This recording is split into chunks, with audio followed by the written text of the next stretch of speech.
ബിസ്മില്ലാഹിർ റഹ്മാനിർ റഹീം.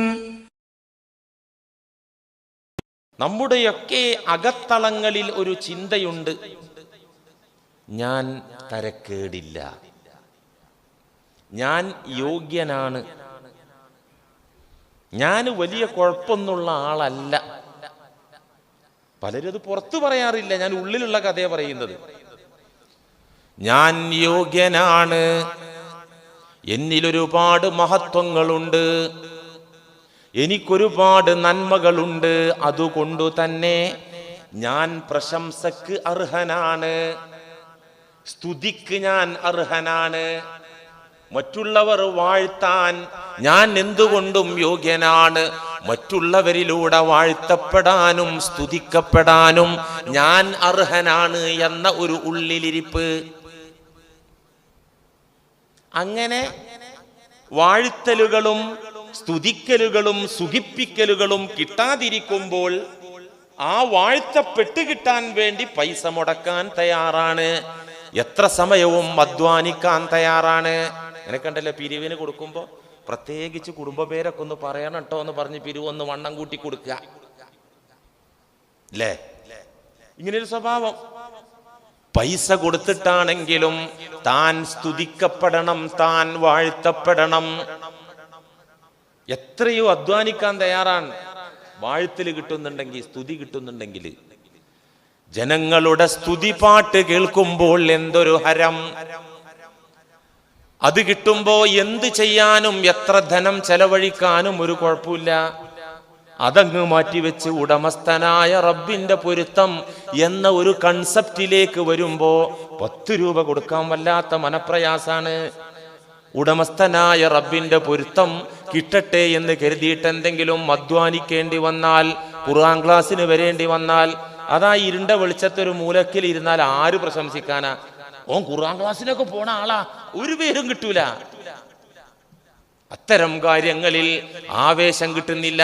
എന്നാൽ സ്തുതിയുടെ രംഗം വരുമ്പോ, പേരിന്റെയും പെരുമയുടെയും സാഹചര്യം വരുമ്പോ നല്ല ത്രില്ലാണ്, നല്ല ആവേശമാണ്. ഇതിപ്പോ മനുഷ്യ സഹജമാണ് കേട്ടോ ഈ വികാരം. ഏത് ഞാൻ തരക്കേടില്ല എന്നുള്ള ചിന്ത. ഇത് പുറത്തുനിന്നൊന്നും ഇങ്ങോട്ട് കുത്തി നിറക്കേണ്ട ആവശ്യമില്ല. വെളിയിൽ നിന്ന് നമ്മുടെ ഹൃദയത്തിന്റെ ഇൻബോക്സിലേക്ക് ആഡ് ചെയ്യേണ്ട ആവശ്യമില്ല. മനുഷ്യന്റെ പ്രകൃതിയിൽ തന്നെയുള്ളതാണ് ഈ ഈഗോവാദം. ആധുനിക സൈക്കോളജിസ്റ്റുമാർ, മനഃശാസ്ത്ര വിദഗ്ധന്മാർ പറയുന്നുണ്ട്, ഓരോ മനുഷ്യക്കുഞ്ഞും പിറന്നു വീണ് ഏതാണ്ടൊരു 7 വയസ്സ് വരെ ഈ മനുഷ്യക്കുട്ടി ജീവിക്കുന്നത് ഐ ആം സംതിങ് എന്ന മൈൻഡോടുകൂടെയാണ്. കാരണം ശിശുവാകുന്ന കാലം, കുഞ്ഞാകുന്ന കാലം മാതാപിതാക്കളുടെ കെയറിങ് കിട്ടുന്നു. മാത്രല്ല അവന്റെ പ്രവൃത്തിക്കും വാക്കിനും നല്ല അംഗീകാരം ഉമ്മയിൽ നിന്ന് കിട്ടുന്നു, ഉപ്പയിൽ നിന്ന് കിട്ടുന്നു. അവൻ കഷ്ടിച്ചൊരു വാക്കങ്ങ് മൊഴിഞ്ഞൊപ്പിക്കുമ്പോ വെരി ഗുഡ്, നീ അത് പറഞ്ഞല്ലോ, അങ്ങനെയല്ലേ പറയാ? നീ പറഞ്ഞ സ്പെല്ലിംഗ് മിസ്റ്റേക്ക് ഉണ്ട്, ശരിയായിട്ടില്ല എന്ന് പറഞ്ഞ് കുറ്റപ്പെടുത്തൂലല്ലോ കുഞ്ഞിനെ. 7 വയസ്സ് വരെ സമൂഹത്തിന്റെ, നാട്ടുകാരുടെ, ബന്ധുക്കളുടെ, പേരൻസിന്റെ ഭാഗത്ത് നിന്നുള്ള പുകഴ്ത്തലുകളും തലോടലുകളും വാത്സല്യവും കിട്ടുന്ന ഒരു മനുഷ്യക്കുഞ്ഞ് ഐ ആം സംതിങ് എന്ന മെന്റാലിറ്റിയിലാണുള്ളത്, ആ ഒരു ഫീലിംഗിലാണുള്ളത്. ഞാൻ തരക്കേടില്ല. 7 വയസ്സ് കഴിഞ്ഞാൽ പിന്നെ അവൻ നിരൂപിക്കപ്പെടും.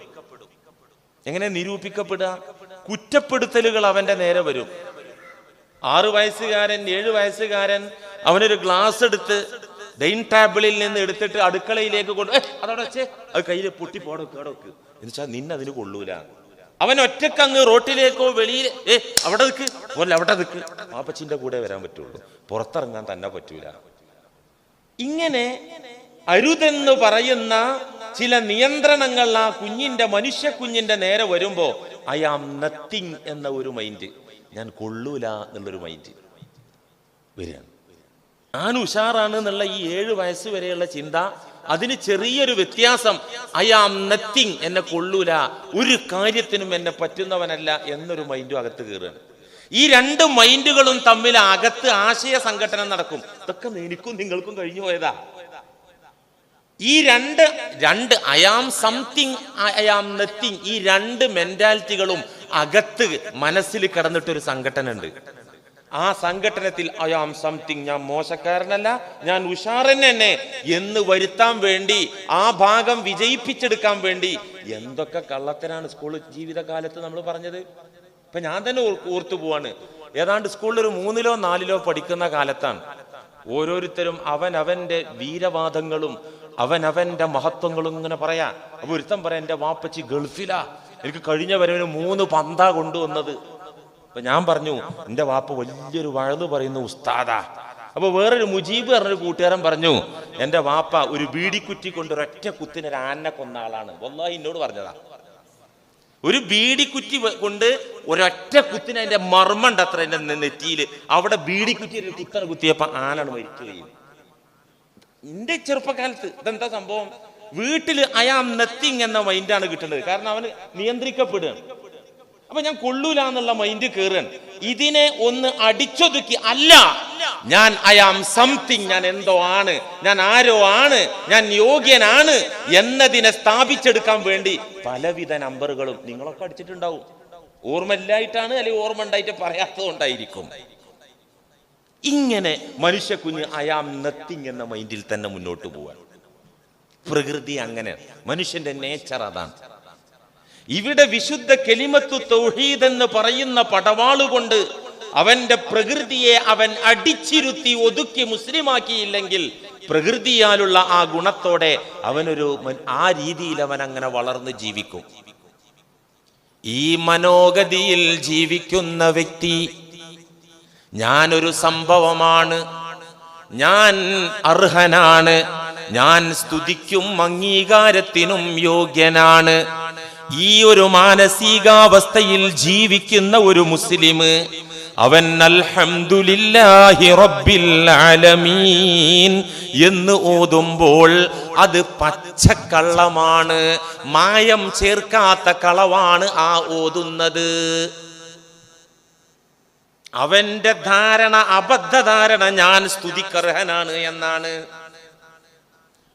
എനിക്ക് പ്രശംസക്ക് യോഗ്യതയുണ്ട്, അതിനു മാത്രം ഗുണങ്ങൾ എന്നിലുണ്ട് എന്നാണ്. എന്നിട്ടവൻ നാവ് കൊണ്ട് ചുമ്മാ കള്ളം പറയാണ്, സ്തുതിക്കർഹൻ അല്ലാഹു എന്ന ഉരുവിടൽ അതൊരു കളവായി മാറുന്നതാണ്. ഈ കളവിനെ തകർക്കാനും ഈ കളവിൽ നിന്ന് രക്ഷപ്പെടാനും ഈഗോ മനസ്സിനെ പരിവർത്തിപ്പിക്കാനും പരിശീലിപ്പിച്ച് ഒതുക്കാനും പറ്റിയ ഒരു വിശുദ്ധ വചനമാണ് അൽഹംദുലില്ലാഹി റബ്ബിൽ ആലമീൻ. അതിന്റെ ആശയം ഉൾക്കൊണ്ട്, ആശയം അറിഞ്ഞല്ല, അതിന്റെ ആശയം ഉള്ളിൽ കൊണ്ട്, അതിന്റെ ആശയം മനസ്സിൽ അറിഞ്ഞുകൊണ്ട് അത് ഉരുവിടുമ്പോൾ, സത്യസന്ധമായി ഉരുവിടുമ്പോൾ ഒരാളിലെ ഈഗോ നീങ്ങിപ്പോവുകയാണ്, കിബിർ പോവുകയാണ്, നീങ്ങിപ്പോവുകയാണ്. അതെങ്ങനെ? അൽഹംദുലില്ലാഹി റബ്ബിൽ ആലമീൻ ഓതുമ്പോൾ എങ്ങനെ കിബിർ പോവാ? അൽഹംദുലില്ലാഹി റബ്ബിൽ ആലമീൻ, സർവലോകങ്ങളെയും പടച്ചു പരിപാലിക്കുന്നവനായ തമ്പുരാൻ, ആ തമ്പുരാനായ അല്ലാഹു ആണ് സർവസ്തുതിക്കും അർഹനായിട്ടുള്ളവൻ. ഞാൻ ആരുമല്ല, ഞാൻ ഒന്നുമല്ല, ഞാൻ ഒന്നിന്റെയും ഉടമസ്ഥനല്ല, ഞാൻ ഒന്നിന്റെയും സൃഷ്ടാവല്ല. അതുകൊണ്ട് തന്നെ എനിക്കൊരു അർഹതയുമില്ല, യോഗ്യതയുമില്ല. ഞാൻ സ്തുതിക്കപ്പെടാൻ അർഹനല്ല, വാഴ്ത്തപ്പെടാൻ ഞാൻ അർഹനല്ല. എനിക്കെന്തുണ്ടെങ്കിലും, എനിക്കെന്തു ഉയർച്ചയുണ്ടെങ്കിലും, എനിക്കെത്ര പവറുണ്ടെങ്കിലും, എന്നിലെത്ര ധനമുണ്ടെങ്കിലും ആ നിലക്കൊന്നും സ്തുതിക്കപ്പെടാൻ ഞാൻ അർഹനല്ല. ഈ ധനത്തിന്റെ, ഉയർച്ചയുടെ, കരുത്തിന്റെ, കഴിവിന്റെ ഉടമസ്ഥനായ റബ്ബാണ്. അപ്പോഴും സ്തുതിക്കർഹൻ ഞാനല്ല. എന്നിലുള്ള പണത്തിന്റെ കാര്യത്തിലും എന്നിലുള്ള യോഗ്യതയുടെ കാര്യത്തിലും ഞാനല്ല വാഴ്ത്തപ്പെടാൻ അർഹൻ, സ്തുതിക്കർഹൻ ഞാനല്ല. അൽഹംദുലില്ലാഹി റബ്ബിൽ ആലമീൻ. ഇതന്നെ അർത്ഥം. ഇങ്ങനെ തന്നെ അർത്ഥം. നിങ്ങൾ എന്തേ ഇതൊന്ന് ശരിക്കൊന്ന് ഓതി കിട്ടാൻ കുറച്ച് പ്രയാസമാണ്.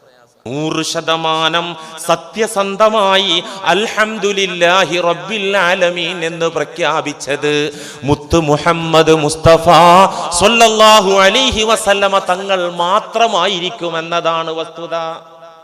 മഹാന്മാരായ സ്വഹാബത്തൊക്കെ ഒരു 90ന്റെ മുകളിൽ മാർക്ക് വാങ്ങിയിട്ടുണ്ടാവും. ഏതില് അൽഹംദുലില്ലാഹി റബ്ബിൽ ആലമീൻ എന്ന് ഓതിയെടുത്ത് മാർക്ക് മേടിച്ചപ്പോ 100 മാർക്ക് മേടിച്ചത് അള്ളാന്റെ റസൂൽ സ്വല്ലല്ലാഹു അലൈഹി വസല്ലമ തങ്ങൾ മാത്രം. മുകളിൽ റാങ്ക് മേടിച്ചിട്ടുണ്ടാകും ആര്? മഹാന്മാരായ സ്വഹാബത്ത്, അള്ളാഹുവിന്റെ വലിമാര് അങ്ങനെ 90ന്റെ മുകളിലൊക്കെ മേടിച്ചിട്ടുണ്ടാവും. നമ്മൾ എത്ര മാർക്ക് മേടിച്ചിട്ടുണ്ടാവും? ആലമീൻ ഓതണം എന്നിരിക്കെ അതിന്റെ മാർക്കിന്റെ കണക്ക്, പാസ് മാർക്ക് കിട്ടുന്നവർ നമ്മുടെ കൂട്ടത്തിൽ വളരെ കുറവായിരിക്കും. അള്ളാഹു കാത്തിരക്ഷിക്കട്ടെ. എനിക്കൊരു അർഹതയുമില്ല, എനിക്കൊരു യോഗ്യതയുമില്ല. എന്റെ പക്കൽ എന്തുണ്ടെങ്കിലും അതിന്റെ ഉടമയും അവകാശിയും അത് സമ്മാനിച്ചവനും അല്ലാഹു മാത്രമാണ് സ്തുതിക്ക് വാഴ്ത്തലുകൾക്ക് അർഹനായിട്ടുള്ളത്. അൽഹംദുലില്ലാഹി റബ്ബിൽ ആലമീൻ. അല്ല, ഞാൻ കുറച്ചൊക്കെ സ്തുതിക്ക് അർഹനാണ് എന്നൊരു പണ്ഡിതന് തോന്നിയാൽ, അല്ലെങ്കിൽ ഒരു പണക്കാരന് തോന്നിയാല്, അവന്റെ അൽഹംദുലില്ല ശിർക്കാണ് കൂട്ടരെ, അവന്റെ സുബ്ഹാനല്ലാ ശിർക്കാണ് കൂട്ടരെ. ആണ്. ഞാൻ ഒരു 3-4 ആഴ്ചക്ക് മുമ്പ് നിങ്ങളോട് പറഞ്ഞു എന്നാണ് എനിക്ക് തോന്നുന്നത്. ഒരു വെള്ളിയാഴ്ച അബൂ യസീദുൽ ബിസ്താമി എന്നൊരു മഹാജ്ഞാനി ജീവിച്ചിരുന്ന കാലത്ത് അദ്ദേഹത്തിന്റെ ആത്മീയ പ്രഭാഷണ ക്ലാസുകളിൽ പങ്കെടുക്കാൻ നാട്ടിലെ പലരും വരും. ആ കൂട്ടത്തില് ആ നാട്ടിലെ വലിയൊരു ഖാലി ഖുലാത്ത്, വലിയ ഖാലിയർ, വലിയൊരു ഉസ്താദ് ഉണ്ടായിരുന്നു. അദ്ദേഹം ആ ക്ലാസ്സിൽ വരും. അബൂ യസീദ് റഹിമഹുല്ലയുടെ ആത്മീയ പ്രഭാഷണം കേൾക്കാൻ വേണ്ടി നാട്ടുകാരൊക്കെ വരുമ്പോൾ നാട്ടിലെ ഖാലിയരും വരും. ഖാലിയർ വന്നിരുന്നിട്ട് കുറേ ദിവസം ഈ ക്ലാസ്സിൽ മൂലയിലിരുന്നിട്ട് ഇങ്ങനെ പറയുന്ന കാര്യമാണ്. ഒരു ദിവസം ആരുമില്ലാത്ത നേരത്ത് ഖാലിയർ അബൂ യസീദ് റഹിമഹുല്ലയുടെ മുന്നിൽ വന്നു. അബൂ യസീദ് ശമ്പളം പറ്റി ദീന് വിൽക്കുന്ന ആളൊന്നല്ല. പ്രവാചകന്മാരുടെ വാരിസായി, അനന്തരാവകാശിയായി ദീന് അദ്ദേഹത്തിന്റെ മുന്നിൽ ഈ ഖാലിയർ വന്നിട്ട് പറഞ്ഞല്ലോ, ഞാൻ നിങ്ങളോടൊരു സത്യം പറയട്ടെ. അന മുൻദു സലാസീന ശഹ്റ, അന മുൻദു സലാസീന സന അസൂമുൻ നഹാർ ലാ ഉഫ്തിറു വ അഖൂമുൽ ലൈൽ ലാ അനാമു. ഞാനൊരു 30 കൊല്ലായി പകലെന്നും എനിക്ക് സുന്നത്ത് നോമ്പാ, പെരുന്നാൾ ദിവസം ഒഴിച്ച്. അന്ന് ഹറാമാണല്ലോ. വ അഖൂമുൽ ലൈൽ, രാവുകളിൽ ഞാൻ പരമാവധി ഞാൻ സുന്നത്ത് നമസ്കാരം കൊണ്ട് സജീവമാക്കാറുണ്ട്. ലാ അനാം, വളരെ കുറച്ചല്ലാതെ ഞാൻ ഉറങ്ങാറില്ല. ഇങ്ങനെയൊക്കെ കഠിനാധ്വാനം ചെയ്യുന്ന ഞാൻ ലാ അജിദു ഫീ ഖൽബി മിൻ ഹാദൽ ഇൽമി അല്ലദീ തദ്കുറു ശൈഅ. നിങ്ങൾ ഈ ആത്മീയ പ്രഭാഷണത്തിൽ പറയുന്ന ഖുർആന്റെ അർത്ഥം, അള്ളാന്റെ റസൂൽ പറഞ്ഞ ഹദീസിന്റെ വ്യാഖ്യാനം, അതിന്റെ ആശയം, ഇതിൽ നിന്നൊരല്പം പോലും എനിക്ക് കിട്ടുന്നില്ലല്ലോ. ഇങ്ങനെ 30 കൊല്ലം കുത്തിമറിഞ്ഞിട്ടും പട്ടിണി കിടന്നിട്ടും നിങ്ങൾ ഈ പറയുന്ന ഇൽമിൽ നിന്ന്, വിജ്ഞാനത്തിൽ നിന്ന് ഒന്നും എനിക്ക് കിട്ടുന്നില്ലല്ലോ. എന്താ സത്യത്തിൽ കുഴപ്പം?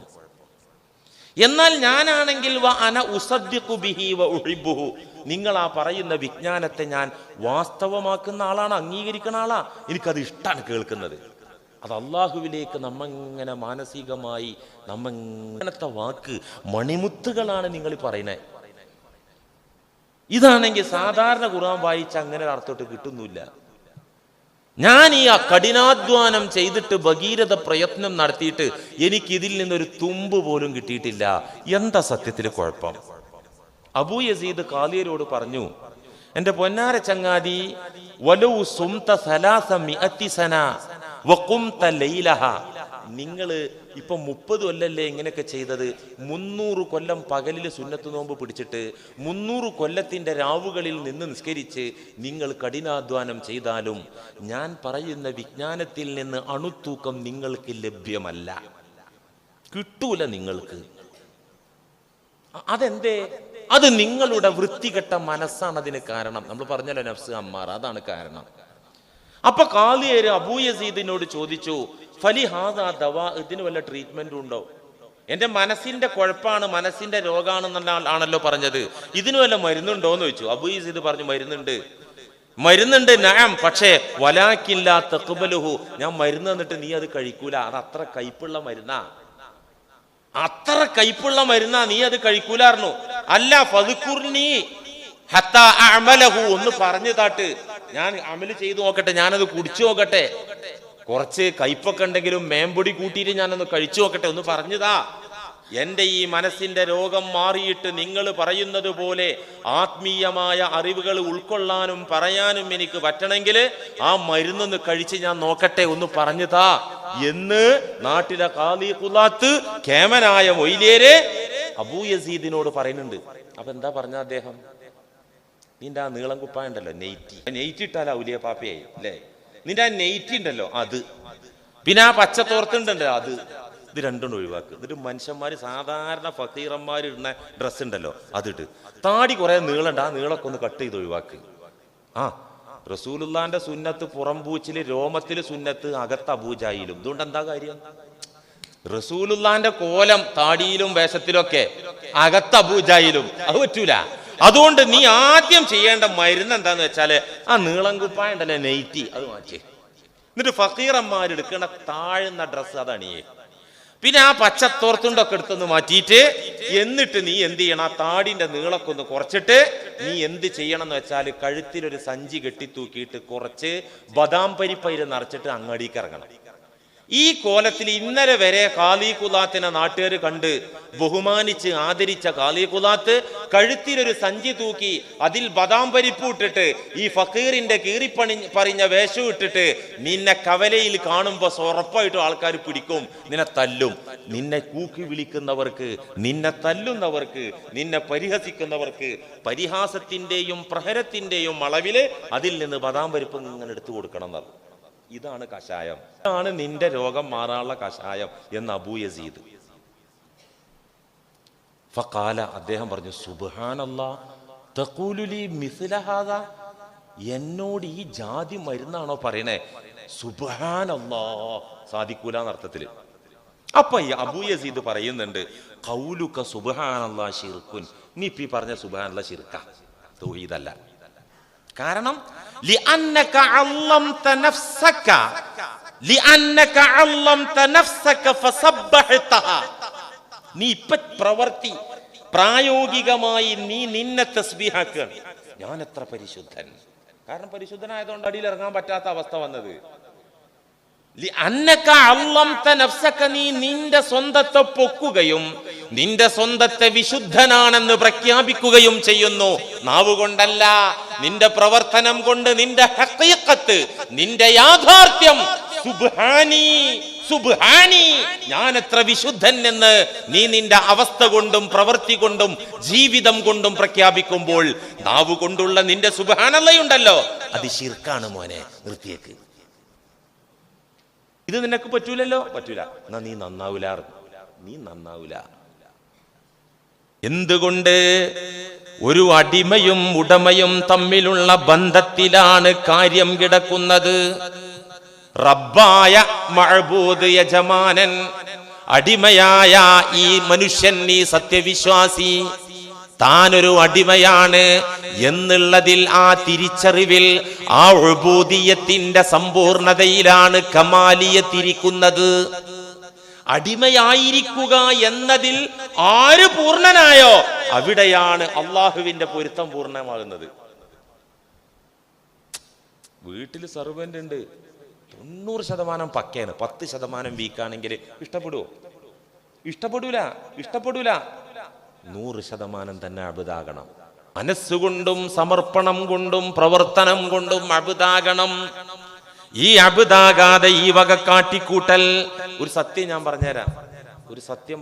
ഈ അബൂ യസീദിന്റെ കഥ ചുമ്മാ പറഞ്ഞല്ല. പലപ്പോഴും ഇബാദത്തുള്ള ആബിദിനേക്കാൾ അള്ളാഹുവിങ്കൽ ഉത്തമർ ഇബാദത്തിൽ വീഴ്ചയുള്ള തെമ്മാടിത്തരങ്ങൾ ചെയ്യുന്ന തെമ്മാടികളായിരിക്കും. പലപ്പോഴും അള്ളാഹുവിനിഷ്ടം ആരാധനകളിൽ കുറച്ച് കണിശതയും കുറച്ച് പതിവാക്കുന്ന ശീലങ്ങളൊക്കെ ഉള്ള ഇബാദത്തിൽ കണിശമായ ഒരു നിബന്ധന വെച്ച് ജീവിക്കുന്ന ആബിദീങ്ങളെക്കാൾ അള്ളാഹുവിന് പലപ്പോഴും ഇഷ്ടം തെമ്മാടികളോടായിരിക്കും. മൊയ്ലേര് വഴല് പറഞ്ഞത് ഇപ്പൊ എങ്ങോട്ടാ പോണേ? വഴല് പറഞ്ഞ് എങ്ങോട്ടാ പോണേ? വിവാദത്തിലൊക്കെ കൃത്യനിഷ്ഠതയുള്ള ആബിദിനേക്കാൾ പലപ്പോഴും അള്ളാഹ്ക്ക് ഇഷ്ടം കള്ളുടിക്കണ തെമ്മാടികളോടാണ് തന്നെ പറഞ്ഞത്. ഞാൻ മാറ്റൂല, 2-3 വട്ടം ആവർത്തിച്ചു, പറഞ്ഞോട് തന്നെ ഞാൻ ഉള്ളത്.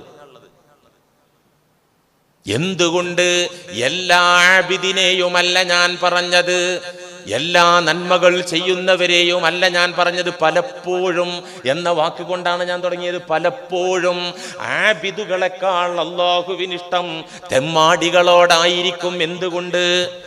ആബിദ് അഹങ്കാരം മനസ്സിൽ കുത്തി നിറച്ചുകൊണ്ട് തെറ്റായ ലക്ഷ്യം വെച്ച് നീയത്ത് തെറ്റിച്ചുകൊണ്ട് കർമ്മം ചെയ്യുന്നു. എങ്ങനെ നീയത്ത് തെറ്റിക്കുന്നത്? നാട്ടുകാരുടെ അംഗീകാരം കിട്ടണം, നാട്ടുകാരെന്നെ വാഴ്ത്തണം, നാട്ടുകാരുടെ സ്തുതിഗീതങ്ങൾ എനിക്ക് കേട്ടുരസിക്കണം. ഇങ്ങനത്തെ നീയത്തൊക്കെ ഉണ്ട് ഉസ്താദ്, ഉണ്ട്. ഈ മൂവാറ്റുപുഴ തന്നെ ഉണ്ട്. എനിക്കെന്നെ ബോധ്യപ്പെട്ടിട്ടുണ്ട്. എന്നോടെന്നെ നിരന്തരം ശല്യം ചെയ്തിട്ടുണ്ട് പേര് കിട്ടാത്തതിന്റെ പേരിൽ.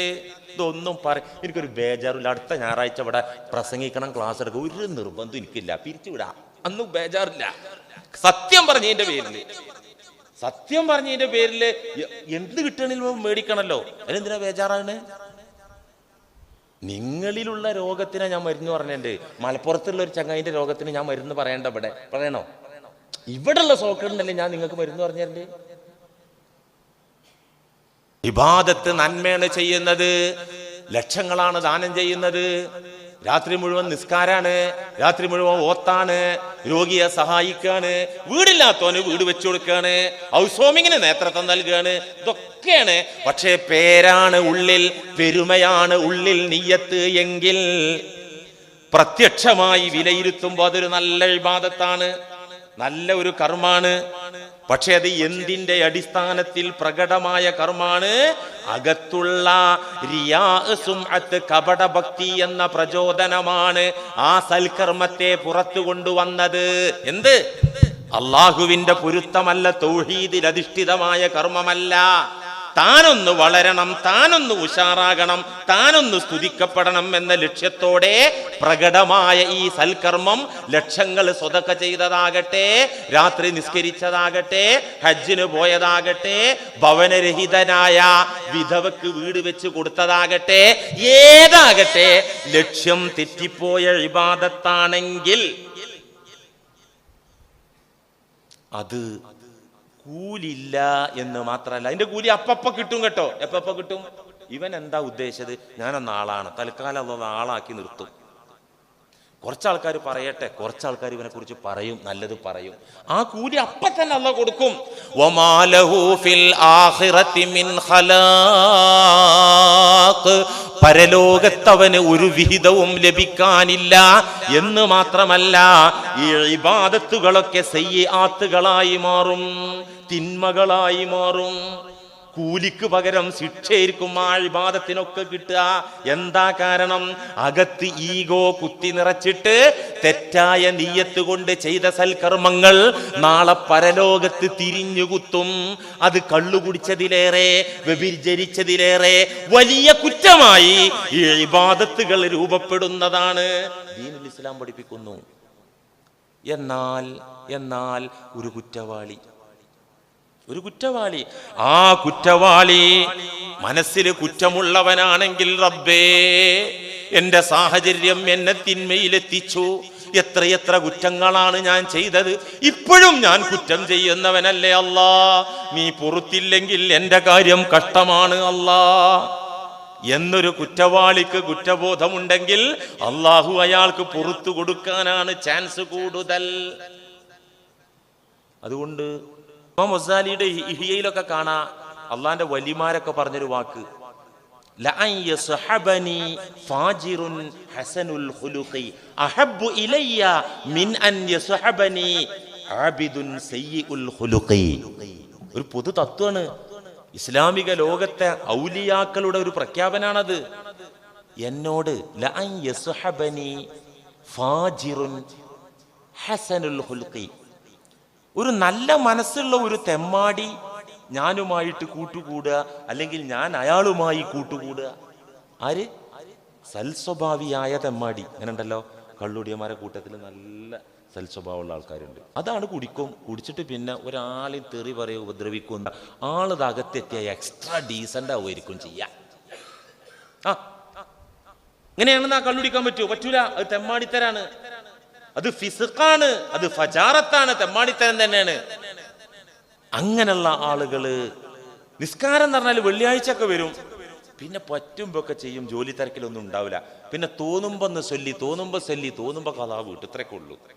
ഉള്ളു കിടന്നിട്ട് തിങ്ങാണ്. പടച്ചവനെ, നിന്നോടുള്ള ബാധ്യത നിറവേറ്റാൻ എനിക്ക് പറ്റിയിട്ടില്ല അല്ലാ, പാപിയായ അടിമയാണു ഞാനല്ലാ, നീ മാപ്പാക്കിയില്ലെങ്കിൽ എന്റെ കാര്യം കഷ്ടമാണല്ലാ. ഇങ്ങനെ ഉള്ളു തേങ്ങുന്ന ഒരു തെമ്മാടി, അവൻ സൽസ്വഭാവിയാണ്. അങ്ങനത്തെ സൽസ്വഭാവിയായ തെമ്മാടികളുമായിട്ട് കൂട്ടുകൂടുന്നതാണ് എനിക്കിഷ്ടം. മിൻ അൻ യസ്ഹബനി ആബിദുൻ സയ്യിഉൽ ഖുൽഖി, ഇബാദത്തിൽ കാർക്കശ്യമുള്ള, ഇബാദത്തിൽ നിഷ്ഠ പാലിക്കുന്ന, ഇബാദത്തിൽ പുണ്യകർമ്മങ്ങളിൽ നിത്യമാകുന്ന ഒരു ആബിദ്, പക്ഷേ സയ്യിഉൽ ഖുൽഖി, ആള് ദുസ്വഭാവിയാണ്.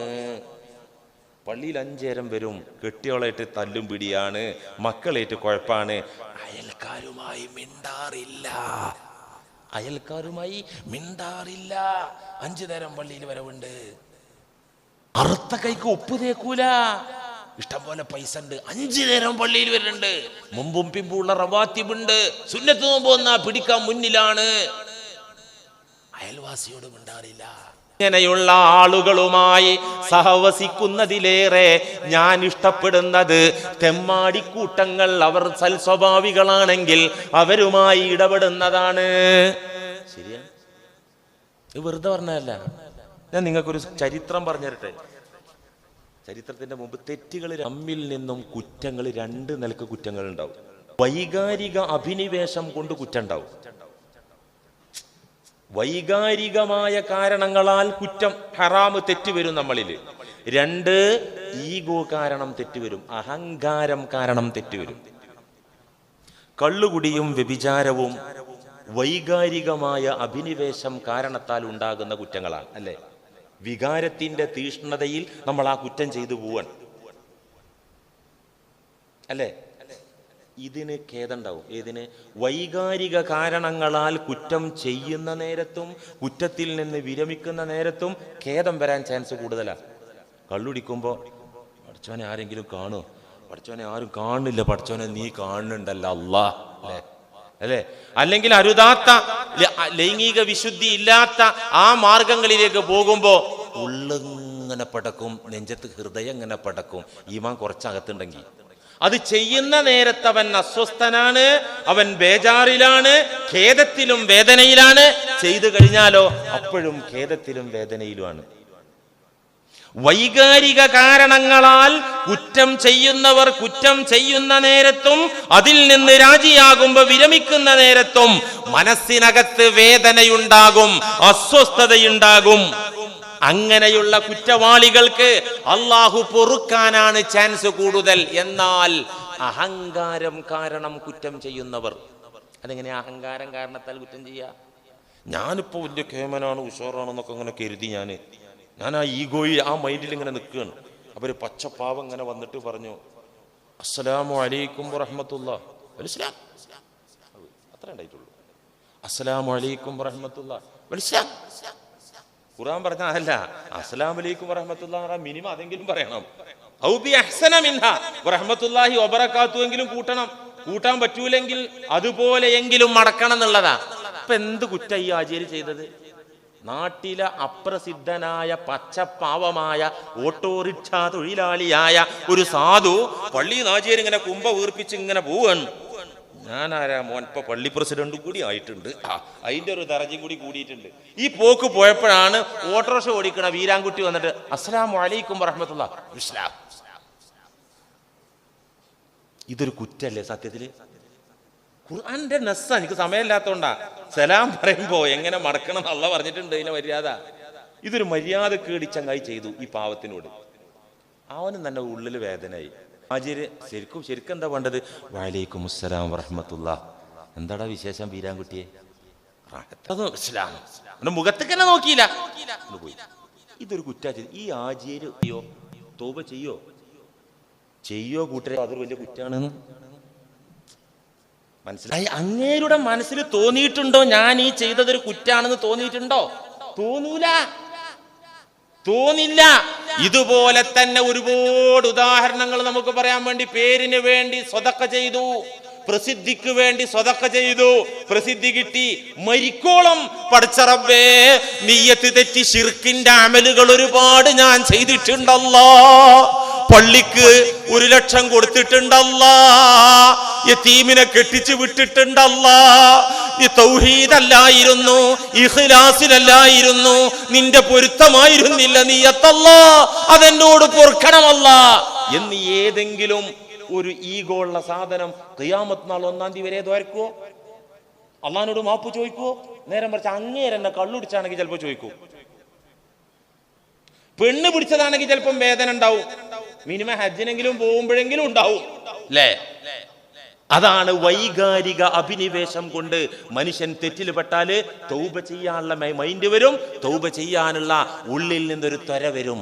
അഹങ്കാരം കാരണമാണ് കുറ്റം ചെയ്തതെങ്കിൽ അതിന് തൗബ ചെയ്യാനുള്ള അവസരം ഉണ്ടാകൂല, മനോവേദനയുണ്ടാവുകയില്ല. പിന്നെന്താ ഉണ്ടാവുക? അതൊക്കെ ഞാൻ എത്രയോ നല്ലത് ചെയ്തതല്ലേ ഈ ചിന്ത ഉണ്ടാവുക. കുറ്റവാളികൾക്ക് മാപ്പുണ്ട്, അഹങ്കാരികൾക്ക് മാപ്പില്ല. കുറ്റവാളികൾക്ക് മാപ്പുണ്ട്, അഹങ്കാരികൾക്ക് മാപ്പില്ല. അതാണ് ആദം നബി അലൈഹിസ്സലാമിന്റെയും ഇബ്ലീസ് ലഅനത്തുള്ളയുടെയും ചരിത്രം നമ്മെ പഠിപ്പിക്കുന്നത്. ആദം നബി അലൈഹിസ്സലാം കുറ്റം ചെയ്തു, ഖേദിച്ചു. അള്ളാഹു ഖേദം സ്വീകരിച്ചു. അള്ളാഹു ആദം നബിയെ ഉയർത്തി. ഇബ്ലീസ് വിലക്കപ്പെട്ട ഒരു കനിയും ശാപ്പിട്ടിട്ടില്ല. ഇബ്ലീസ് ഒരു ന്യായം പറഞ്ഞു അഹങ്കരിച്ചു. ആ ന്യായം പറഞ്ഞ് അഹങ്കരിച്ച പിശാച് ഇൽമിൽ പിന്നിലായിരുന്നില്ല, അമലിൽ പിന്നിലായിരുന്നില്ല, അവൻ മലക്കുകളുടെ കൂട്ടത്തിലായിരുന്നു എന്ന് അള്ളാഹു തന്നെ ഖുർആനിൽ പറയുന്നുണ്ട്. അങ്ങനെ മലക്കുകളുടെ കൂട്ടത്തിൽ ഉണ്ടായിരുന്ന, നല്ല ഇൽമുണ്ടായിരുന്ന, നല്ല അമലുണ്ടായിരുന്ന ഇബ്ലീസ് അവന് മാപ്പില്ല. എന്താ കാരണം? അവൻ കിബിറ് കൊണ്ട് തെറ്റിയതോനാ. എന്തുകൊണ്ട്?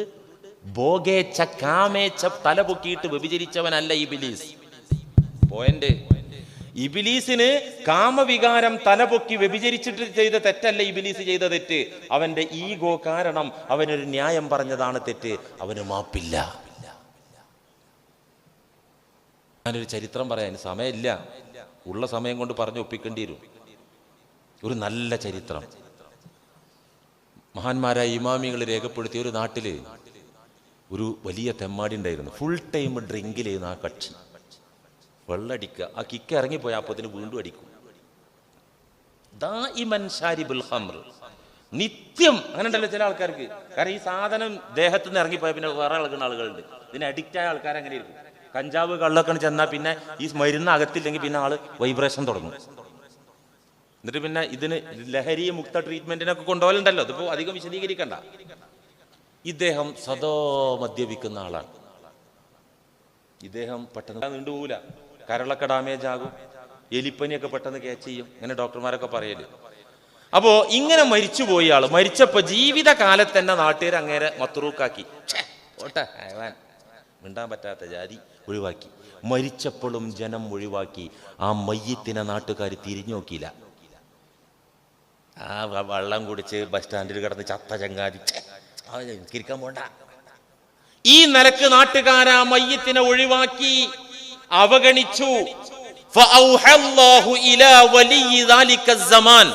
ആ കാലത്ത് അള്ളാഹുവിന്റെ പ്രിയപ്പെട്ട ഒരു വലി, ആ വലിക്ക് അള്ളാഹു ഇൽഹാമ് കൊടുത്തു, സന്ദേശം കൊടുത്തു. ദേ ഒരു മയ്യത്ത് നാട്ടിൽ മത്രൂക്കായിട്ടുണ്ട്, അവഗണിക്കപ്പെട്ടിട്ടുണ്ട്, പെട്ടെന്ന് പോയിട്ട് അതിന്റെ സംസ്കാരത്തിൽ പങ്കെടുക്ക്, അതിനെ സംസ്കരിക്കൂ, കുളിപ്പിക്കൂ, കഫൻ ചെയ്യൂ. ആ കാലത്തെ വലിയ അള്ളാഹു ഇൽഹാമ് കൊടുത്തു. മഹാന്മാരെ സ്വപ്നം വഹയിന്റെ ഭാഗമാണ്, നബുവത്തിന്റെ 40-46 ഒരു ഭാഗമാണ്. ഇതൊക്കെ ബുഖാരിന്റെ ഹദീസാണല്ലോ. അദ്ദേഹം ഈ സന്ദേശം കിട്ടി പെട്ടെന്ന് ഓടി വന്നു. അപ്പൊ നോക്കുമ്പോൾ ഇദ്ദേഹം മരിക്കാനായ വലിയ ഇച്ചങ്ങാതിന്റെ ജനാസ സംസ്കരണത്തിൽ വന്നിരിക്കുന്നു എന്ന് കേട്ടപ്പോൾ ജനങ്ങൾ ഓരോരുത്തരായിട്ട് ഇങ്ങനെ വന്നിട്ട് അവിടെ ജനനിബിഡമായി. ഒരു വൻ ജനാവലിയുടെ സാന്നിധ്യത്തിൽ വെച്ച് അവർ സാക്ഷിയായിക്കൊണ്ട് ഈ മയ്യത്തിനെ കുളിപ്പിക്കുകയും കഫൻ ചെയ്യുകയും നിസ്കരിക്കുകയും കബറടക്കുകയും ചെയ്തു. കബറടക്കം കഴിഞ്ഞപ്പോ ഫഹശറൂ ഹൗലഹു, അവരെല്ലാവരും ആദരിക്കുന്ന വലിയന്റെ ചുറ്റുഭാഗത്ത് നാട്ടുകാർ വട്ടം കൂടി നിന്ന് ചോദിച്ചു, ഞങ്ങൾക്കൊരു സംശയമുണ്ട്. തറക്നാഹു ലിഅന്നഹു ദായിമൻ ശാരിബുൽ ഖംർ, ഞങ്ങൾ ഇവനെ ഒഴിവാക്കിയതാ ജീവിതകാലത്ത് തന്നെ, മരിച്ചിട്ടും ഞങ്ങൾ ഒഴിവാക്കി മയ്യത്ത്. കാരണം ഇവൻ ഫുൾ ടൈം വെള്ളത്തിലുള്ള ആളാണ്, ലഹരി ഇല്ലാതവന് എണീറ്റ് നിൽക്കാൻ പറ്റൂല. വലാകിന്നക ഹളർത, എന്നിട്ടും നിങ്ങൾ ഇവിടെ ഹാജരായി ഈ മയ്യത്തിന്റെ കാര്യങ്ങൾ ചെയ്യാൻ വേണ്ടി നിങ്ങൾ ഇവിടെ വന്നു. ഫഹളർനാ മഅക മിൻ അജലിക, ഞങ്ങളൊക്കെ വന്നത് നിങ്ങൾ വന്നത് കണ്ടിട്ടാ, അല്ലെങ്കിൽ ഞങ്ങൾ ആരും ഈ വഴിക്ക് തിരിഞ്ഞു നോക്കൂല. ഞങ്ങളിപ്പോ ചോദിക്കുന്നത് ബിമ ഹളർത, നിങ്ങൾ എന്തിനാ ഈ കൊടും തമ്മാടി കള്ളുടിയന്റെ ജനാസ സംസ്കരണത്തിൽ നിങ്ങൾ പങ്കെടുത്തത്? ബിമ ഹളർത, മറുപടി ഇട്ടണം. എന്തിനാ നിങ്ങൾ ഇച്ചങ്ങാതിന്റെ മയ്യത്ത് നിസ്കരിക്കാൻ വേണ്ടി വന്നത്? കാലത്ത് തന്നെ നാട്ടുകാരും കുടുംബമൊക്കെ ഒഴിവാക്കിയതാ. ഞങ്ങൾ ആരും ഇങ്ങോട്ട് വരാൻ കരുതിയതല്ല, നിങ്ങളുടെ സാന്നിധ്യം കണ്ടിട്ടാണ് ഞങ്ങൾ വന്നത്. എന്തോ ഇതിലൊരു രഹസ്യമുണ്ടെന്ന് ഞങ്ങൾ ധരിച്ചു കൊണ്ടുവന്നതാണ്. ബിമഹലർത്ത, നിങ്ങൾ എന്തിനാ വന്നത്? അദ്ദേഹം പറഞ്ഞു, ലാ അദിരി വലാകിൻ അൽഹമനി റബ്ബി, എനിക്കറിഞ്ഞൂടാ, പക്ഷെ എൻ്റെ ഉള്ളിൽ നിന്ന് ഈ പാവത്തിന്റെ ജനാസയിൽ സംസ്കരണത്തിൽ പങ്കെടുക്കണമെന്ന ഒരു സന്ദേശം റബ്ബിൽ നിന്ന് എനിക്ക് ലഭിച്ചു, അങ്ങനെ വന്നതാണ്. അപ്പോൾ അവർക്ക് ഒന്നുകൂടെ ആശയക്കുഴപ്പമായി. പഠിച്ചോനെ, ഇദ്ദേഹത്തിനും അറിയില്ലല്ലോ ഇതിപ്പോൾ എന്താ സംഭവം. അപ്പോൾ അവിടെ കൂടിയ ആളുകൾ പരസ്പരം പറഞ്ഞു, ഇനി നമുക്ക് വിവരം അറിയാൻ ഒരൊറ്റ മാർഗമുള്ളൂ. ഇയാളെ കെട്ടിയോളുണ്ടല്ലോ ഇദ്ദയിൽ മറയിലിരിക്കുന്നു, അവർക്ക് ഇവരെ കുറിച്ച് അറിയുന്ന അത്ര വേറെ നാട്ടുകാർക്കോ ഔലിയ പാപ്പാർക്കോ ഒന്നും തിരിയില്ലല്ലോ. അതുകൊണ്ട് മറയിലിരിക്കുന്ന ഇദ്ദേഹത്തിന്റെ ഭാര്യയെ മറക്കിപ്പുറത്ത് ചെന്നുകൊണ്ട് നമുക്ക് അവരുമായി ഒന്ന് സംവദിക്കാം. അവർ മറയിലിരിക്കുന്ന അദ്ദേഹത്തിന്റെ ഭാര്യയുടെ മറക്കിപ്പുറത്ത് നിന്ന് വിളിച്ചു ചോദിച്ചു, അല്ലയോ സഹോദരി, നിങ്ങളുടെ ഭർത്താവിനെ കുറിച്ച് ഞങ്ങൾക്കെല്ലാം അറിയാം. ഒരു വേള നിങ്ങൾ പോലും അയാളിൽ നിന്ന് അകന്ന് ജീവിക്കാൻ ആഗ്രഹിച്ചവളാണ്. അത്രമാത്രം ലഹരിക്കടിമപ്പെട്ട നിങ്ങളുടെ ഭർത്താവ് മരിച്ചപ്പോഴും നാട്ടുകാരെല്ലാവരും അവഗണിച്ചത് നിങ്ങൾ കണ്ടതാണ്. പക്ഷേ ഒടുവിൽ ഈ ലോകം, ഇന്നത്തെ ലോകം ബഹുമാനിക്കുന്ന ആദരിക്കുന്ന ആ പുണ്യമനുഷ്യൻ താങ്കളുടെ ഭർത്താവിന്റെ ജനാസ സംസ്കരണത്തിന് വന്നപ്പോൾ നാട്ടുകാർ അവിടെ കൂട്ടം കൂട്ടമായി വന്നെത്തി. ഒരു വൻ ജനാവലി സാക്ഷിയായി ഖബറടക്കി. എന്താണ് ഇതിന്റെ പിന്നിൽ ഇത്രയും ആളുകൾ നിങ്ങളുടെ ഭർത്താവിന് വേണ്ടി ഇസ്തിഗ്ഫാർ നടത്താൻ, അദ്ദേഹത്തിന്റെ മേൽ മയ്യത്ത് നിസ്കരിക്കാൻ ഇത്രയും ജനത്തിരക്കുണ്ടാകാൻ, സത്യവിശ്വാസികൾ എല്ലാവരും സംഘടിതമായി വന്നെത്താൻ എന്താണ് കാരണമെന്ന് ഈ കൂട്ടത്തിലെ മഹാനായ മനുഷ്യനോട് ചോദിച്ചപ്പോഴും അദ്ദേഹവും പറയുന്നു, എനിക്കറിഞ്ഞൂടാ എന്ന്. ഞങ്ങൾ വലിയ ആശയക്കുഴപ്പത്തിലാണ്. ഞങ്ങൾക്കൊന്നേ ചോദിക്കാനുള്ളൂ, ബി അയ്യി ഇഹ്സാനിൻ കാന യുഹ്സിൻ, ഇദ്ദേഹം ജീവിതത്തിൽ എന്തെങ്കിലും നന്മ ചെയ്തതായിട്ട്, ഇഹ്സാനിൽ നിന്ന് എന്തെങ്കിലും ചെയ്തതായിട്ട് നിങ്ങൾക്കറിയാമല്ലോ, അത് ഉണ്ടെങ്കിൽ നിങ്ങൾ ഞങ്ങളുമായി പങ്കുവെക്കണം എന്ന് പറയേണ്ട താമസം ഈ സഹോദരി പറഞ്ഞു. ഫഖാലത്ത് മാ റഅയ്തു മിൻഹു ഇഹ്സാനൻ ഖത്തു, എന്റെ കെട്ടിയോൻ മരിച്ചുപോയി, ഞാൻ ഇന്നും അറിയില്ല, അദ്ദേഹത്തിൽ നിന്നൊരു നന്മയും ഞാൻ കണ്ടിട്ടേ ഇല്ല. മുൻദു തസവ്വജനി, എന്നെ കെട്ടിയ ആദ്യ രാത്രി തൊട്ട് എനിക്കുള്ള അനുഭവം, എന്നെ കല്യാണം കഴിച്ച അന്ന് മുതൽ കാന ദായിമൻ ശാരിബൽ ഖംർ, അന്നും മദ്യപിച്ചുകൊണ്ടാണ് മധുവിധു ആഘോഷിക്കാൻ ബെഡ്റൂമിലേക്ക് കടന്നു വന്നത്. എന്റെ വിധി അതായിരിക്കുമെന്ന് ഞാൻ മനസ്സിലാക്കി. പക്ഷേ എന്നെ ഉപദ്രവിക്കാറില്ല, സ്നേഹിക്കാറേ ഉള്ളൂ. എന്നെ പെരുമ്പാവൂർ തന്നെ ഒരു പെണ്ണ് എന്നോട് പരാതി പറഞ്ഞു, മൂക്കൊറ്റം കള്ളുടിച്ചിട്ട് പിന്നെ തൗബ ചെയ്ത് നന്നായി പള്ളി കമ്മിറ്റിയിലൊക്കെ കയറി വന്ന ഒരു സഹോദരൻ. ആ സഹോദരന്റെ ഭാര്യ ഒരിക്കൽ എന്നെ ഒരു കുറിപ്പ് കൊടുത്തിട്ട് എന്നോട് സങ്കടം പറഞ്ഞു, അങ്ങേര് കള്ളുടിക്കണ കാലത്ത് രാത്രിയാണെങ്കിൽ ചിക്കൻ ബിരിയാണി മട്ടൻ പൊരിച്ചതൊക്കെ കൊടുന്നെന്ന് എൻ്റെ ഓമനപ്പുള്ള തിന്നെ എന്ന് പറഞ്ഞ് വായിക്ക് വെച്ച് തരും. ഇപ്പൊ ഇടക്കിടക്ക് അടിയാണ്, സുബോധത്തിലായപ്പോ എനിക്ക് അടിയാണ് ഇപ്പൊ കിട്ടണത്. ഇങ്ങനെ ഉണ്ട് കുറെ എണ്ണം. ഇതിങ്ങനെയല്ല, ഇത് കള്ളുടിച്ചാലും ഇല്ലെങ്കിലും എന്നെ ഉപദ്രവിക്കാറൊന്നുമില്ല. പക്ഷെ കാനദായിബൻ ശാരിബുൽ ഖംർ, എപ്പോഴും മദ്യപിക്കണം. കല്യാണം കഴിഞ്ഞ അന്ന് തൊട്ടുള്ള എന്റെ അനുഭവം ഇതാണ്. ഒരു നന്മയും ചെയ്യുന്നത് ഞാൻ കണ്ടിട്ടില്ല. വൈറ അന്നഹു, എങ്കിലും അദ്ദേഹം യഖൂമു ജൗഫൽ ലൈൽ, പാതിരാത്രിയിൽ അദ്ദേഹം എണീക്കാറുണ്ട്. കൂരിരുട്ട് നിറഞ്ഞ ഇന്നത്തെ പോലെ കരണ്ടും വെളിച്ചൊന്നുമില്ലാത്ത കാലത്ത് ഉറങ്ങാൻ വേണ്ടി റൂമിലേക്ക് കടന്നാൽ വിളക്ക് ഊതി അണച്ചുകൊണ്ട് ഞങ്ങൾ ഉറങ്ങിയാല് തട്ടപ്പാതിര കഴിഞ്ഞാൽ, പാതിരാവ് കഴിഞ്ഞാൽ അദ്ദേഹം എന്നും എണീക്കാറുണ്ട്. എണീറ്റിട്ട് വിരിപ്പിലങ്ങ് ഇരിക്കും. നിസ്കരിക്കൊന്നുമില്ല, ഒന്നുണ്ടാക്കി നിസ്കരിക്കൊന്നുമില്ല, വിരിപ്പിലങ്ങ് ഇരിക്കും.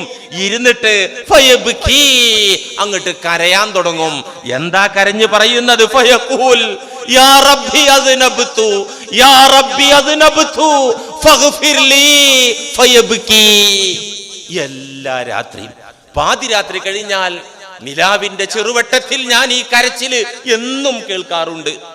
വിരിപ്പിൽ ഒതുടുക്കുന്നൊന്നുമില്ല, അങ്ങോട്ട് എണീറ്റിരുന്നിട്ട് കരഞ്ഞിട്ട് പറയും യാ റബ്ബി അദ്നബ്തു, എന്നെ പോലത്തെ ഒരു തെമ്മാടി, ഞാൻ കള്ളുടിയനാണ്, നാട്ടുകാരെ മുന്നിൽ കള്ളുടിയനാണ്, നിന്റെ മുന്നിലും കള്ളുടിയനാണ്.